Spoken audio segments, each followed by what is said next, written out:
آج میری زندگی کا سب سے حسین دن تھا، ایسا دن جس کی خواہش ہر لڑکی کرتی ہے۔ باقی سب لڑکیوں کی طرح میں بھی آج بہت خوش تھی۔ خوشی خوشی میری شادی کی تمام رسومات ادا کی گئی، مگر مجھے ایک زوردار دھچکا تب لگا جب میرا شوہر مجھے شادی کی رات اپنے گھر لے جانے کی بجائے ایک ہسپتال میں لے آیا۔ اور تو اور وہ مجھے ہسپتال کی بیک سائڈ پر بنے ایک کمرے میں لایا اور کہنے لگا کہ اب ہم یہاں رہیں گے۔ میں حیرت سے گنگ ہو گئی، بے یقین نظروں سے اسے دیکھنے لگی۔ میں اس سے پوچھنے لگی کہ ہم یہاں کیا لینے آئے ہیں؟ ہمیں تو اس وقت اپنے گھر جانا چاہیے تھا، پھر ہم یہاں اپنی شادی کی پہلی رات ہی کیوں آ گئے؟ میرا شوہر میرے سوالات کے جواب دینے ہی لگا تھا کہ اچانک سے اس کا فون بجنے لگا۔ وہ اپنا فون لیے ایک سائڈ پر چلا گیا۔ تجسس کی ماری میں بھی اس کے پیچھے چلی آئی، مگر جو الفاظ میرے کانوں میں پڑے اس کو سنتے ہی میری ٹانگیں کانپنے لگی، میرا دماغ چکرانے لگا۔ میں مزید اس کی طرف کان جوڑے سننے لگی۔ میرا شوہر کسی سے کہہ رہا تھا کہ میں اسے اپنے ساتھ یہاں ہسپتال لے آیا ہوں اور میں نے باس سے بات کر کے ایک سائڈ والا کمرہ لے لیا ہے، اس لیے یہاں کوئی نہیں آئے گا اور اس طرح ہم کسی کی بھی نظروں میں نہیں آئے بغیر اپنا کام بہت آسانی سے کر سکیں گے۔ تم بتاؤ، تم نے سارا انتظام کر دیا؟ اپنے شوہر کی یہ ساری باتیں سن کر میرا دل ایک دم گھبراہٹ کا شکار ہو گیا۔ مجھے ٹھنڈے پسینے آنے لگے جبکہ میرا پورا جسم کانپنے لگا۔ اتنی دیر میں میرا شوہر فون بند کر کے پلٹ آیا، مگر مجھے دیکھتے ہی وہ ایک دم گھبرا گیا اور پھر وہ جلدی سے اپنے ماتھے سے پسینہ صاف کرتے ہوئے مجھ سے پوچھنے لگا کہ تم یہاں کیا کر رہی ہو؟ اس کے اس طرح پوچھنے سے میں فوراً ہوش میں آئی اور پھر خود کو کمپوز کرتے ہوئے دھیرے سے مسکرائی اور کہنے لگی کہ بس ایسے ہی آپ کے پیچھے چلی آئی۔ میرا جواب سنتے ہی میرا شوہر میرے چہرے کی کھوجتی ہوئی نظروں سے دیکھنے لگا۔ شاید وہ اس بات کی یقین دہانی کر رہا تھا کہ میں نے کچھ سنا تو نہیں، مگر میرے چہرے کے نارمل تاثرات دیکھ کر وہ بھی نارمل ہو گیا اور میرا ہاتھ تھام کر مجھے اپنے ساتھ کمرے میں لے آیا۔ کمرہ دیکھ کر مجھے ایک اور حیرت کا جھٹکا لگا، کیونکہ کمرہ بالکل ہسپتال کے وارڈ جیسا تھا، مگر پھر بھی خود پر قابو کیے چپ چاپ اپنے شوہر کے پیچھے چلتی رہی۔ اس نے مجھے پکڑ کر بیڈ پر بٹھا دیا اور سائڈ ٹیبل پر پڑی ٹرے سے مجھے کھانا کھلانے لگا۔ میں خاموشی سے کھانا کھانے لگی، مگر میرے ذہن میں کئی جکڑ چل رہے تھے۔ مجھے ابھی بھی اپنے شوہر کی تھوڑی دیر پہلے ہی کسی فون پر کی گئی باتیں یاد آ رہی تھی، مگر میں اب کچھ پوچھنے کی بجائے خاموش رہی، کیونکہ مجھے اپنے شوہر کے اگلے لائحہ عمل کا انتظار تھا۔ مجھے کھانا کھلانے کے بعد وہ دھیرے سے اٹھ کر چلا گیا۔ میں ایسے ہی چپ چاپ بیڈ پر بیٹھی رہی۔ تقریباً 15 منٹ کے بعد جب وہ دوبارہ کمرے میں آیا تو اس کے ہاتھ میں ایک ڈبہ تھا۔ وہ ڈبہ لیے میرا شوہر یوں ہی آ کر میرے قریب بیڈ پر بیٹھ گیا۔ میرے پاس بیٹھنے کے بعد اس نے میرے دونوں ہاتھ تھام لیے اور پھر گہری مسکراہٹ چہرے پر سجائے مجھے کہنے لگا کہ تم مجھے وہ دینے جا رہی ہو جس کی خواہش میں پچھلے 3 سالوں سے کر رہا تھا۔ میرے شوہر کا لہجہ اس قدر جنونی تھا کہ مجھے یکدم اس سے خوف آنے لگا تھا۔ اس کی آنکھوں کی چمک مجھے ٹھٹکنے پر مجبور کر رہی تھی۔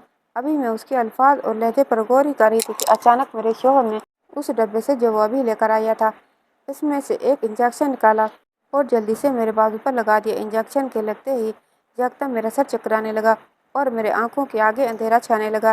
میرے کچھ بھی پوچھنے یا کہنے سے پہلے ہی ہوش و خرد سے بےگانہ ہو کر بیڈ پر لڑھک گئی۔ صبح تقریباً 10 بجے کے قریب میری آنکھ کھلی۔ آنکھ کھلتے ہی میرے منہ سے بے ساختہ ایک کراہٹ نکلی، کیونکہ میرا سر بہت زیادہ بھاری ہونے کی وجہ سے شدید درد کا باعث بن رہا تھا۔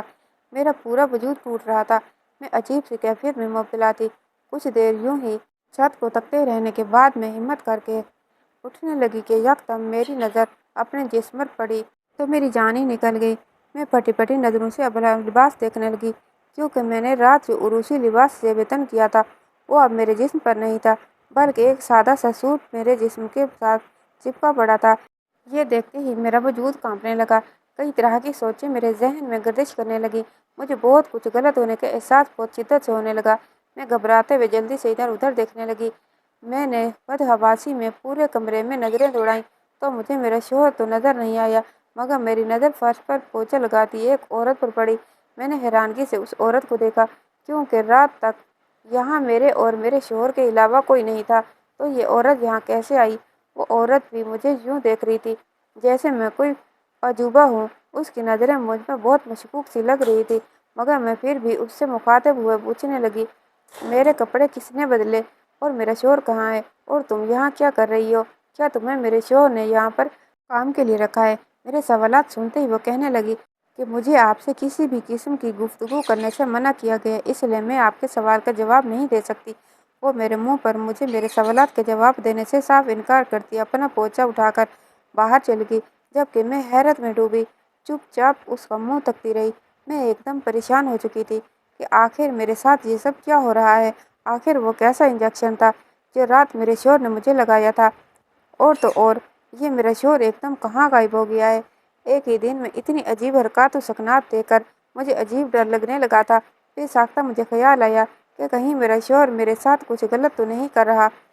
ان ساری سوچوں سے میرا دماغ پھٹنے لگا تھا۔ میں بالکل نڈال ہو چکی تھی۔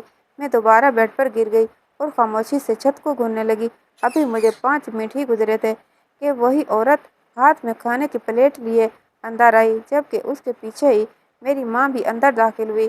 اپنی ماں کو دیکھتے ہی میں خوشی سے اچھل پڑی۔ میں جلدی سے اپنا وجود گھسیٹتے ہوئے اٹھ بیٹھی۔ کام والی وہ ٹرے سائڈ ٹیبل پر رکھ کر جا چکی تھی، جبکہ میری ماں دھیرے دھیرے چلتی ہوئے میرے پاس آئی اور میرے پہنچتے ہی میری ماں نے ایک دم بہت زور سے مجھے گلے لگا لیا۔ اور تو اور مجھے گلے لگاتے ہی میری ماں زور زور سے رونے لگی تھی۔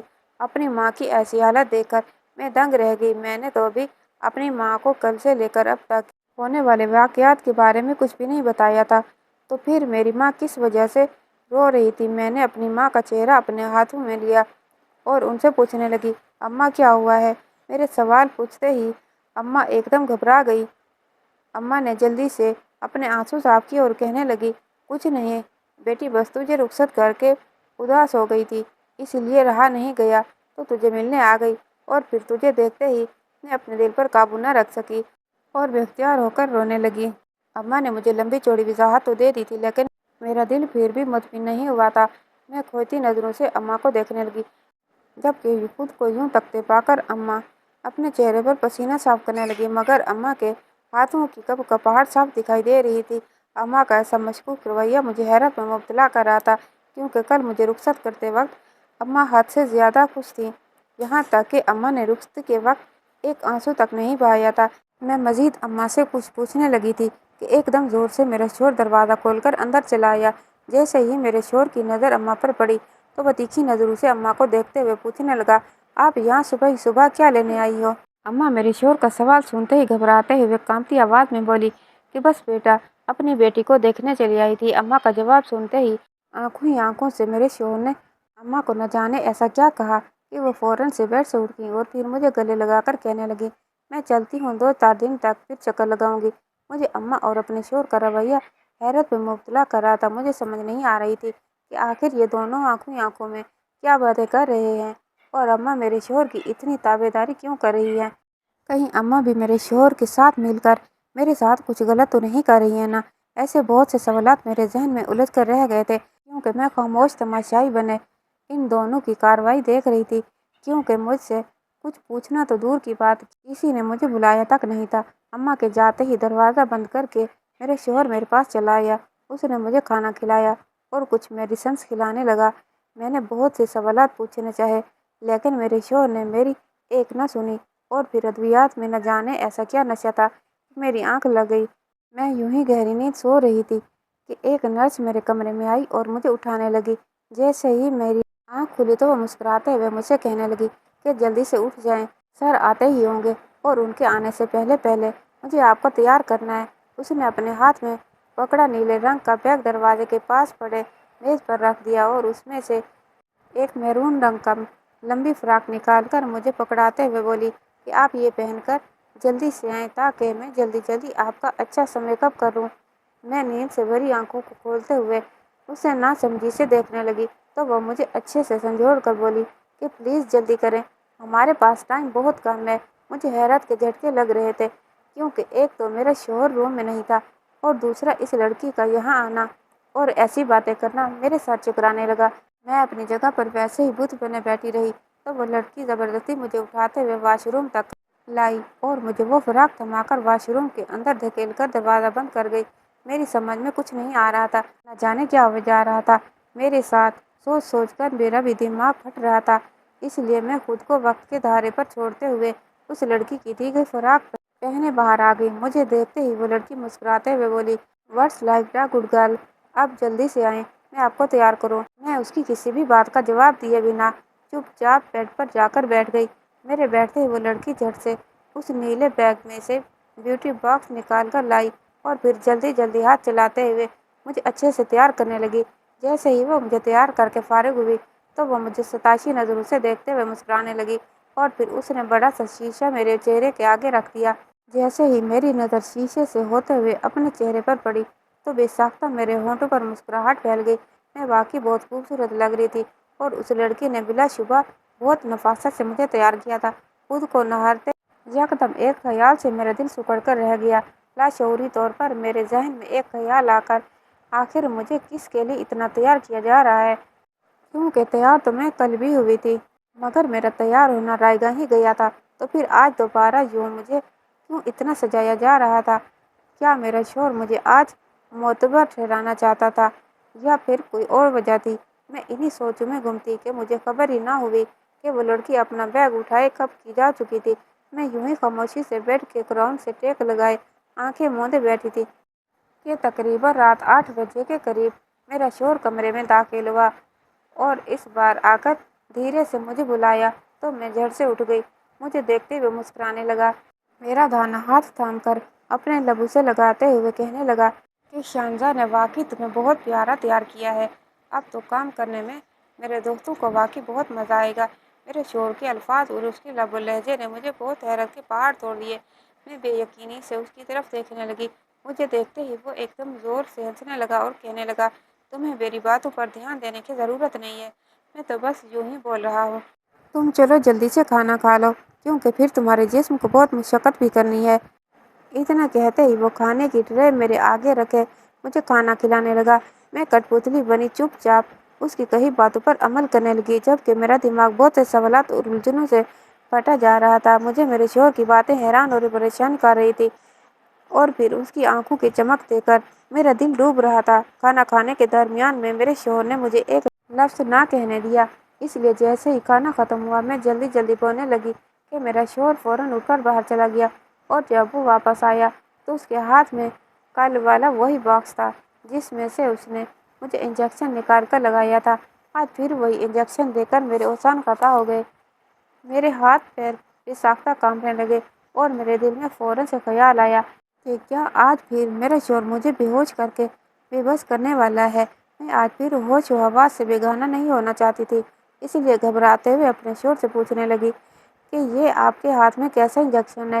میرا سوال سنتے ہی میرا شوہر یکدم گھبرا گیا لیکن پھر اچانک ہی ہنستے ہوئے کہنے لگا کہ یہ میری کامیابی کی کنجی ہے۔ میرے شوہر کے جواب اور اندازے نے میری روح تک کو ہلا ڈالا تھا۔ مجھے بے ساختہ اپنے شوہر سے خوف آنے لگا تھا۔ میں خود ہمت مجتمع کرتے ہوئے بولی کہ مجھے بے ہوش کر کے آخر آپ کو کیا ملے گا؟ میرا سوال سنتے ہی میرا شوہر مشکوک سا ہنستے ہوئے پر اسرار لب و لہجہ میں کہنے لگا کہ اس سے مجھے میری منزل مل جائے گی اور وہ بھی بہت جلد۔ اس کا جواب سنتے ہی میرا دل لرز اٹھا۔ میں ابھی بھی کچھ اور کہنے لگی تھی کہ میرے شوہر نے جلدی سے آگے بڑھ کر وہ انجیکشن میرے بازو میں انجیکٹ کر دیا اور اس طرح آج پھر بھی ہوش و خرد سے بیگانہ ہو کر بیڈ پر جا گری۔ اگلے دن تقریباً 12 بجے کے قریب جب میری آنکھ کھلی تو میں نے دیکھا کہ کل والی عورت آج میرے روم میں کھڑی تھی، مگر اس کے ساتھ میرے شوہر بھی کھڑا تھا۔ میرے شوہر نے کالے رنگ کی ایک پوٹلی اسے تھمائی اور کہنے لگا کہ یہ لو تمہاری اجرت، مگر خبردار جو تم نے کسی کو بھی کچھ بتانے کی کوشش کی ورنہ تمہارا وہ حال کروں گا کہ تم ہمیشہ یاد رکھو گی۔ میرے شوہر کی بات سنتے ہی وہ عورت گھبراتے ہوئے کہنے لگی کہ نہیں ڈاکٹر صاحب، میں کسی کے آگے اپنی زبان نہیں کھولوں گی اور آپ جیسا کہیں گے میں ویسا ہی کروں گی۔ اس کی بات سے یقین دہانی کرنے کے بعد میرے شوہر نے اسے باہر جانے کا اشارہ دیا اور پھر وہ آہستہ سے روم سے باہر نکل گیا لیکن باہر سے تالا لگانا بھول گیا۔ میں ساکت نظروں سے یہ سارا عمل دیکھ رہی تھی مگر ایک لفظ نہ بولی۔ میرا سارا جسم کل کی طرح آج بھی بہت زور سے درد کر رہا تھا جبکہ میرا سر اس قدر بھاری ہو رہا تھا کہ مجھ سے 2 فٹ بھی بیڈ سے نہیں اٹھا جا رہا تھا۔ اور تو اور کل کی طرح آج بھی میرے جسم پر رات والی میرون فراق نہیں بلکہ نیلے رنگ کا سادہ سا سوٹ تھا۔ میں اپنی اس قدر خستہ اور بے بس حالت دیکھ کر بے ساختہ رونے لگی۔ مجھے سمجھ نہیں آ رہا تھا کہ آخر یہ کیا ہو رہا ہے میرے ساتھ کیونکہ میرا جسم کسی پھوڑے کی طرح درد کر رہا تھا۔ میں انہی سوچوں میں مگن تھی